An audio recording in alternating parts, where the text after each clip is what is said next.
So this is Project Mars by me, Jillian Nelson. I'm in 9th grade and I have 50 hours and 35 minutes in this project. My driving question is, what effective data are we going to get from Project Mars, and what is NASA planning to do with the data that they collect? My supporting questions are what might stop NASA from achieving their goals for Project Mars, and was there early life on Mars? If so, how long could it have survived on Mars? This is kind of like a comparison chart. So the distance from the sun from Earth to Mars, Earth is around 92.96 million miles away from the sun. Mars, on the other hand, is 141.6 million miles away from the sun.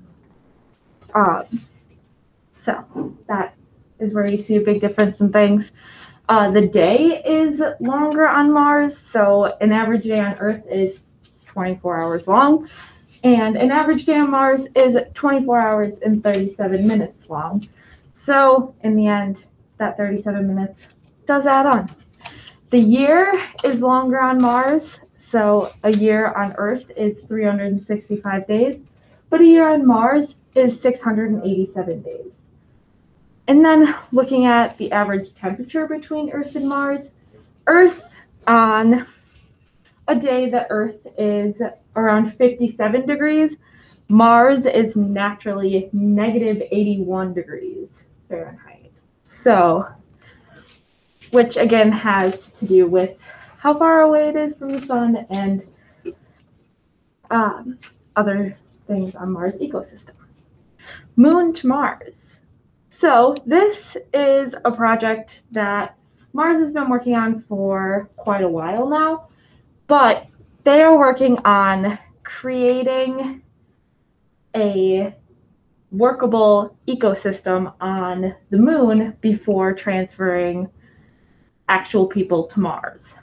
So what they're working on now is trying to figure out how they can they want to start off with private businesses on the moon, and then working to see if that can work, for how long and how efficiently, and then using that data to also work on Mars. NASA's plans for Mars. Their first and initial plan that they started off with was life on Mars. Previous, present, and anything in between, life that could live or could have lived on Mars. The next one was sustaining life on the moon, so the Moon to Mars project. The third one was understanding the origin and evolution of Mars as a geological system, so taking a more in-depth look at Mars and understanding how Mars came to be and how it's running now. And then their fourth and big step is humans to Mars. And of course, there are little sub-steps in between those, but those are their main plans and goals. NASA's dust storms. Dust storms are a big thing that Mars's dust storms. Dust storms are a big thing that NASA has had to look into when trying to bring life onto Mars, because their dust storms are huge and last up to months long.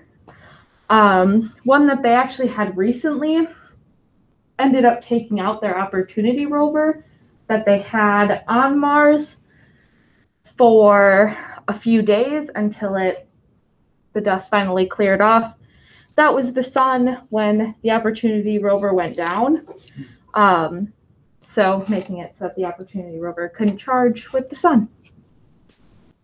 But yeah, their dust storms are huge and just insane.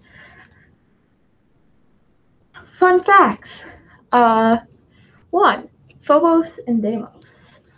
Those are Mars's two moons. Mars is actually has the second to least amount of moons than any other planet in the solar system. Earth, of course, being the first one with only one moon. But Mars has two, and they're kind of cool, and they look kind of funky because they're moons. But yeah. And the second one is Mars's ring.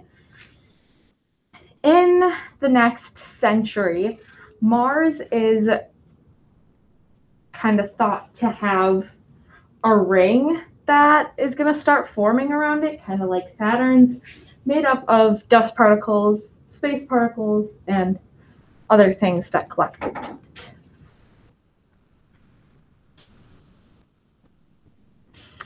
This is my sources